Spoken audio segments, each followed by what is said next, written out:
Hello friends. तो चलिए देखिए एक वीडियो लगाते हैं, क्योंकि यहाँ से एग्ज़ाम में कई बार क्वेश्चन पूछ लिए जाते हैं। तो चलिए देखिए, पहले देखेंगे हम थोड़ा हिस्ट्री को, उसके बाद थोड़ा साइंस को। तो चलिए, ये वेरी वेरी मोस्ट इंपॉर्टेंट है। कई बार एग्जाम में ग्रुप सी का एग्ज़ाम का पालतू क्वेश्चन है ये। कई बार पूछ लेता है कि तराइन की पहली लड़ाई कब हुई थी। तो तराइन की पहली लड़ाई हुई थी 1191। अगर ये पूछे तराइन की दूसरी लड़ाई कब हुई थी, तो इसमें एक और जोड़ देंगे तो ये हो जाएगा 1992 में दूसरी लड़ाई हुई थी तराइन की। अगर ये पूछ ले कि तराइन की तीसरी लड़ाई कब हुई थी, तो वो हुई थी 1215। ठीक फ्रेंड्स, तो इतना याद रखेंगे। तराइन की पहली लड़ाई 1191 में और दूसरी हुई थी 92 में।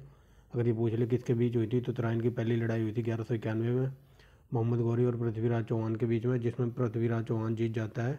और दूसरी लड़ाई होती है 92 में, जिसमें पृथ्वीराज चौहान हार जाता है।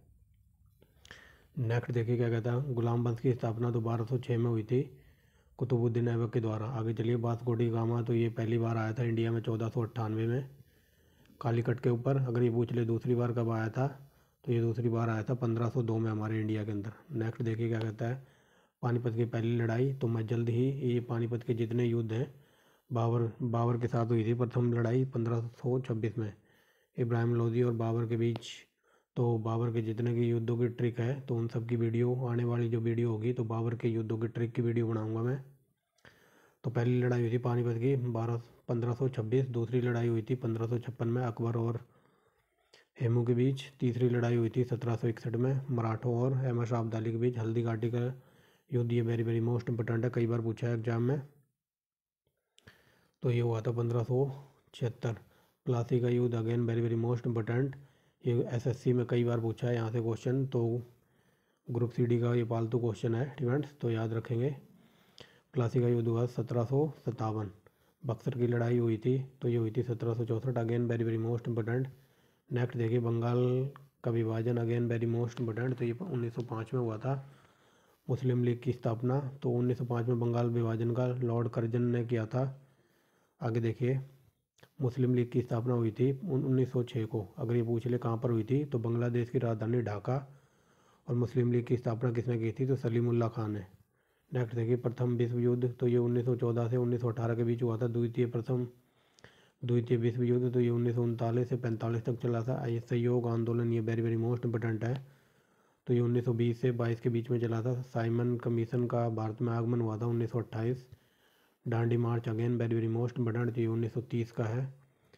1930 में, ठीक है। 12 मार्च 1930 की डेट थी वो, महात्मा गांधी की हत्या। तो 30 जनवरी 1948 को चीन और भारत का युद्ध हुआ था। तो ये 1962 में भारत पाक युद्ध हुआ था।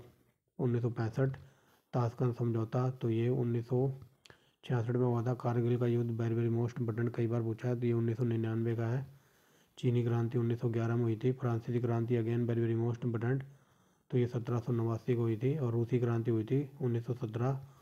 और मार्लिमेंटो सुधार आया था, तो ये आया था 1909। डिफेंस, तो ये कुछ हिस्ट्री की घटनाएं थी। अब थोड़ा चलते हैं साइंस की तरफ, देखते हैं ये प्रमुख उपकरण है और उनके क्या कार्य हैं। तो भी हज़ारों बार पूछा है ग्रुप सी और बैंकिंग एग्जाम में कि बैरोमीटर क्या करता है। तो ये वायुमंडल का दाब नापता है।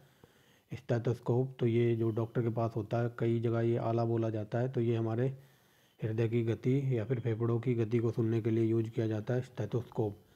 कार्डियोग्राम, कार्डियो का मतलब होता है दिल, तो ये दिल की जांच से संबंधित है।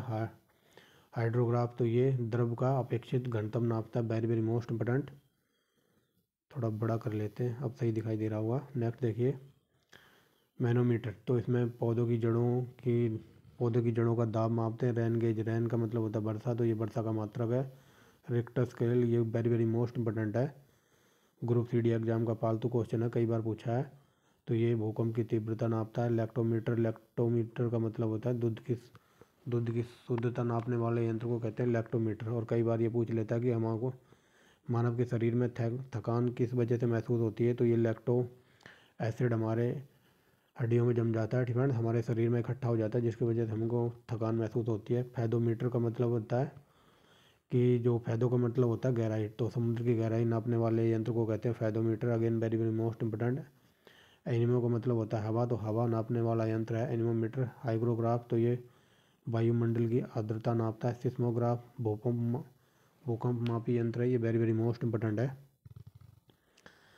आगे देखिए एमीटर, तो विद्युत धारा का मापक होता है ये एमीटर। ऑडियोग्राफ, तो ऑडियो का मतलब होता है टायर बोल लो या फिर पहिए बोल लो, तो पहियों द्वारा तय की गई दूरी को मापते हैं ऑडियोमीटर से। टैकोमीटर, टैकोमीटर ये लगा होता है जहाज़ों के अंदर, तो ये वायुयान की गति नापने के लिए होता है।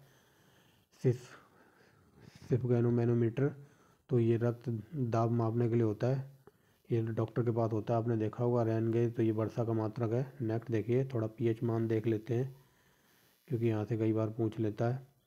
जल का पीएच मान, ये वेरी वेरी मोस्ट इंपॉर्टेंट है, कई बार पूछा है, ये 7 होता है। दूध का पीएच मान, तो ये 6.4 होता है।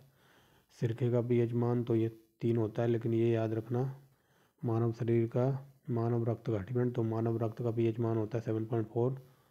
नेक्स्ट देखिए नींबू का पीएच मान होता है 2.4, again very very most important. नमक का पीएच मान होता है 7, शराब का पीएच मान होता है 2.8, मानव मूत्र का पीएच मान होता है 4.8 से लेके 8.4 तक। समुद्री जल का पीएच मान ये सबसे ज़्यादा होता है 8.4। आंसू का पीएच मान होता है 7.4, वेरी वेरी मोस्ट इंपॉर्टेंट। लार का पीएच मान 6.5 से 7.5 के बीच में होता है, ठीक है। 6.4 से लेकर 7.5। आगे चलिए अन्य एसिड सूची, ठीक है। तो ये देखिए HCl का पीएच मान होता है, तो ये 0 होता है, क्योंकि ये हमारे शरीर के अंदर होता है, ठीक है। नेक्स्ट देखिए कुछ प्रसिद्ध पुस्तकें हैं, तो देखिए ये एग्जाम में कई बार पूछी अर्थशास्त्र, तो ये चाणक्य ने लिखी है। चाणक्य कह लो, विष्णुगुप्त कह लो, या फिर कह लो समुद्रगुप्त, ये 3 नाम एक ही बंदे के थे। अष्टाध्यायी पाणिनि ने, again very very most important. Indica, ये मेगास्थनीज ने। कामसूत्र, ये वात्स्यायन की राजतरंगिणी, तो ये कल्हड़ ने लिखी है, और इसमें मिलता है कश्मीर का इतिहास। आगे चलिए स्पीड पोस्ट लिखी है सोवा डे ने। लाइफ डिवाइन अरविंदो घोष की है। लाइफ डिवाइन लाइफ, तो ये शिवानंद की है।